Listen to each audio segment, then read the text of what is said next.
just made fish in coconut rundown sauce, red snapper. And I want to get the reaction of these guys. I want you guys to see the reaction of this fish. Okay? Alright, so my brother, what were you saying about the fish? This fish is so unique because the coating is crispy and the sauce is rich and inside it's very moist. Nice, thank you. The flavor bursts in your mouth. It's Wow. like amazing. Wow. I've never had fish quite like this before and I eat it all over the place. Oh my God. And I'm a greedy son of a gun. And him is a Jamaican too. Yes, 100%. And Jamaican people are hard for please. You don't know. And sir. yo, and him eat already, you know, him belly full, and him two brethren are chase him a taste for them one. Now I'm gonna make you talk to the other brethren now. The other Jamaican, but him is a Jamaican.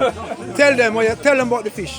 Best fish in Sosua. Hear that? Anyway, best fish. Yes, best fish him ever taste. But look, it almost done. Me don't want to record it, but him done it already. Now, the other little brethren over here, so him get the liquor one, you know. Me not say him regrets him. Him regrets him get the liquor one. Tell him what you say about the fish. Fish iron, man. Yeah. Iron. The fish are take life, right? Well cooked. There you go. Respect. Yeah, man, enough respect. To the chef. Yes, I thank you, my brother.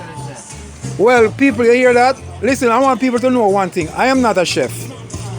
Me just a man who just do a thing from my heart.